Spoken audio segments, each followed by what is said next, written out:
Alright guys, so today I was brought a machine. It's a Toro Greensmaster Flex 21, and the problem was they're cutting the greens on the golf course, and the mower was making like a horizontal line, like repetitive, and it wasn't cutting dull. The blade was sharp, the cut was even. So that tells me it wasn't in the reel, and the bed knife and the height of cut was dead on, so it wasn't in the height of cut. So the first thing I immediately thought was that it was going to be one of the rollers with a loose bearing, which would cause that machine to go up and down and leave horizontal lines in the cut. But after I examined it, all the rollers were tight, so I was kind of beating myself in the head over it. I couldn't figure out what exactly the issue was, and after spending an hour on Google, I came up with nothing. So that's why I wanted to do this video, in case you happen to run across this type of cut when you're working with one of these machines, because you're going to drive yourself crazy trying to figure it out. So I'm going to do another one of my crazy drawings here, because I like to draw things as I explain stuff, and then we're going to go out to the machine. So I'm going to show you a drawing really fast happening here, so you can further understand and see if it's what's happening with yours. So let's say this is our green here. Now your cut was going this way, all right? So that would be the lines of your cut. All right, now after they said they were done cutting, they had lines that were going this way, straight across. I know you can't, well, let me do this with the Sharpie. So they had lines that were going this way, really close to each other. I know these lines are crooked, don't mind the crookedness, but there was lines going that way in the cut, all the way across. But it was a straight cut. I'm sorry, it was a sharp cut. There was no uneven grass or anything. The height of it looked great from side to side of each line. So it was something with that machine. It had to be bouncing. So the machine right here, flip the camera around. There it is. So it is a Toro Greensmaster Flex 21. And the reason it's called a flex mower is because it flexes with your turf. So this whole reel flexes as it goes. Now, if it flexes too much, it would cause a uneven cut, which is what we're having. Again, all the rollers checked out, they were all tight, they were all good. But what I narrowed it down to was, you got, I don't know if you can see in the sun here. Let's go to this side. You got a bolt here, a bolt here, and on this side, you can see it, a bolt there, and a bolt there.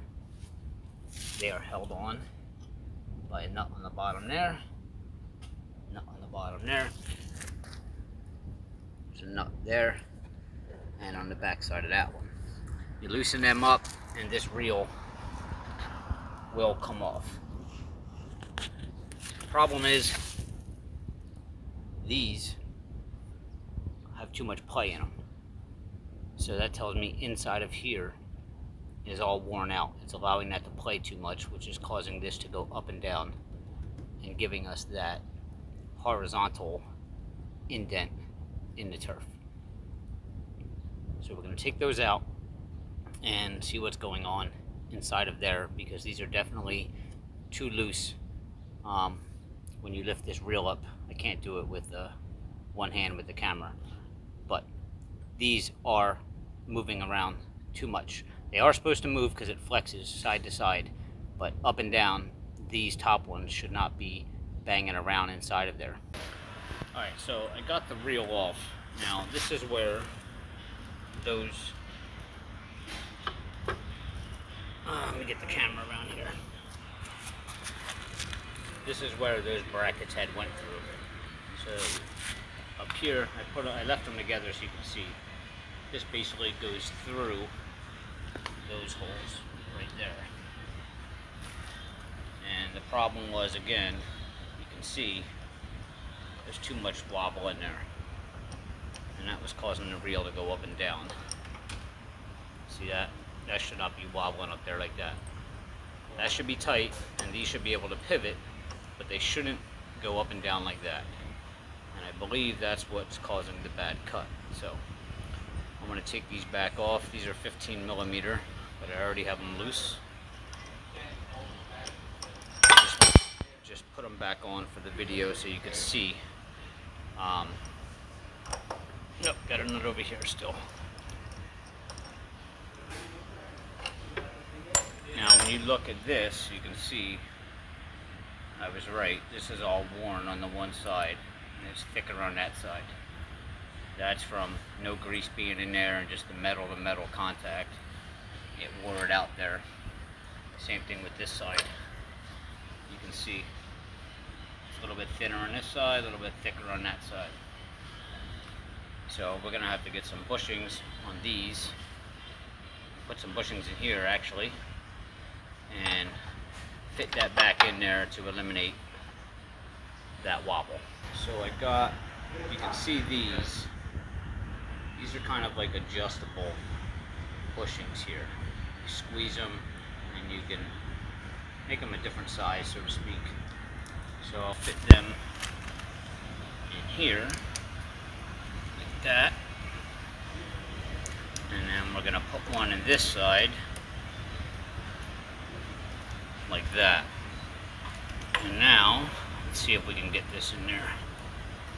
Now they don't come like that from Toro. I don't know why Toro doesn't have a bushing in there, but now you can see there's no play in that, and I tightened it up. Put this one in,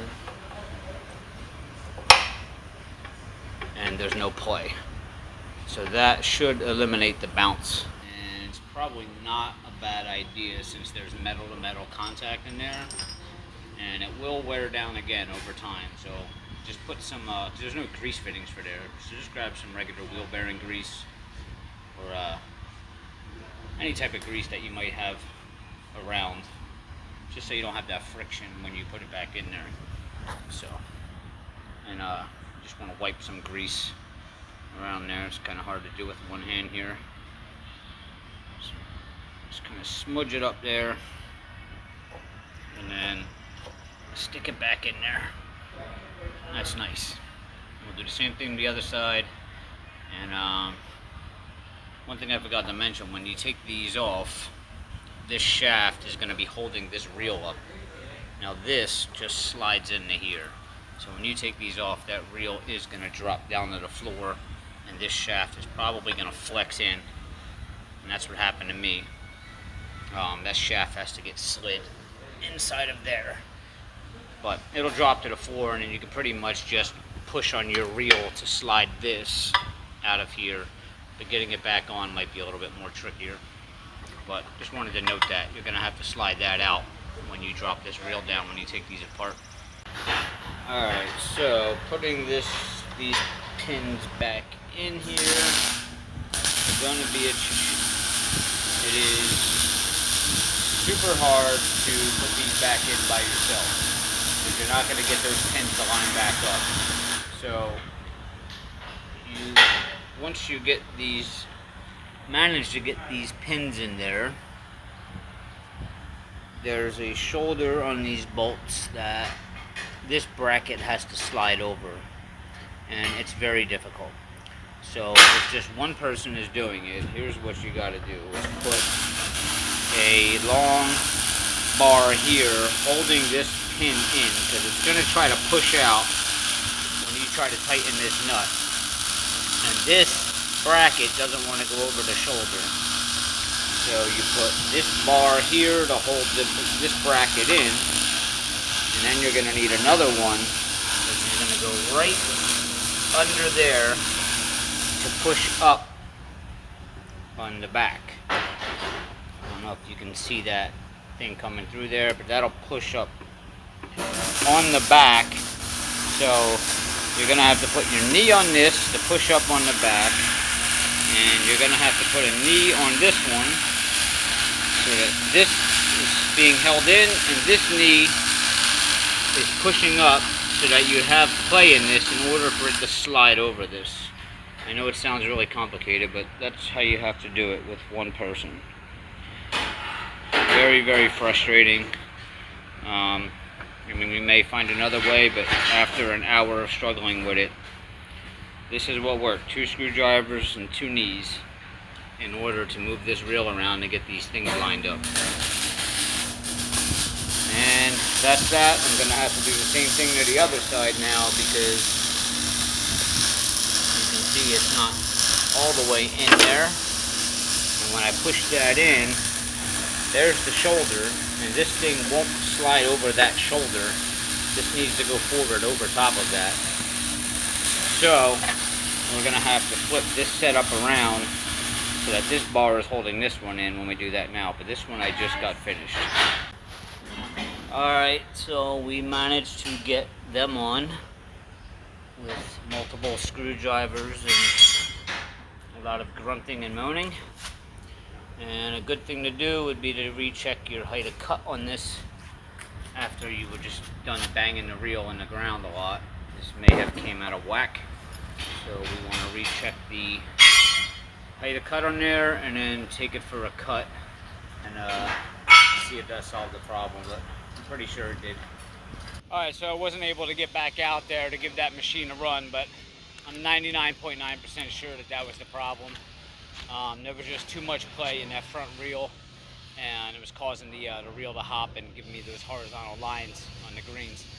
So, but I'm pretty sure that was the problem, and if not, that's how you fix it. It's really easy to take that reel off, but getting it back on was a problem. I would definitely recommend having 2 guys, have a buddy or somebody help you out putting it back on, or get 2 long breaker bars like you saw that I had, and you're gonna have to fight with it to get it back on. But I wasn't able to test and do some work on this Bobcat T140 right now, so we're gonna dig into that, and I'll see you next time.